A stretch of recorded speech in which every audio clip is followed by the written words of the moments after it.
महाराज की माझ्या जमलेल्या युवा प्रशिक्षणार्थ बंधू आणि भगिनींना माझा सादर नमस्कार।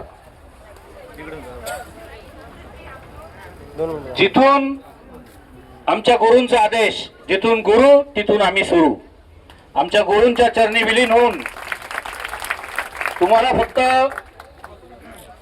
2 मिनिटाकरता तुमचा वेळ घेतो। ज्या देशामधला तरुण तरुणी काम करायला तयार आहे एक नाममात्र मूल्यावरती, परंतु त्याच्याकडे जर प्रशासनाचं लक्ष वेधणार नसेल तर मोरेल पण वाकणार नाही आणि आपला तिढा सुटल्याशिवाय इथून उठणार नाही, हा निर्धार करून जे माझे 9 बांधव येथे आमरण उपोषणासाठी बसलेले आहेत त्यांच्याकडे आत्ताच आपल्याला पाठीशी आपल्या पाठीला थाप देण्यासाठी आणि आपल्या आंदोलनामध्ये त्यांचा सहभाग नोंदवण्यासाठी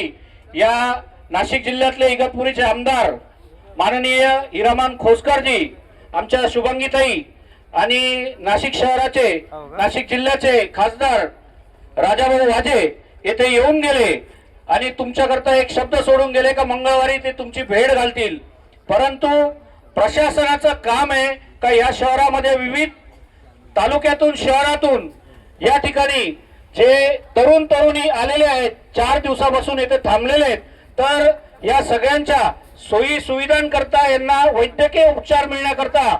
आमच्या भाऊंनी, मामांनी, दादांनी, काकांनी सगळ्यांनी लक्ष घालावं आणि या ठिकाणी उपस्थित असलेल्या आंदोलनकर्त्यांच्या या सहभागामध्ये आमच्या नाशिक शहरातील जे आमदार आहेत त्यांना सुद्धा मी आता इथून निघाल्याबरोबर जाऊन भेटून आपल्या व्यथा मांडणार आहे आणि त्यांना तुमच्या भेटीसाठी आणण्याचा प्रयत्न नक्की करेन। आणि या माध्यमातून या ताईंनी आमच्या जे सांगितलं का रामाचा वनवास इथे संपला, परंतु मला एक गोष्ट या ठिकाणी आपल्याला प्रकर्षाने सांगावीशी वाटते का वनवास जरी संपला परंतु विजयी जे झाले ते नाशिक शहरातून झाले। आपणही इथे व्हाल या शुभेच्छा देतो आणि थांबतो।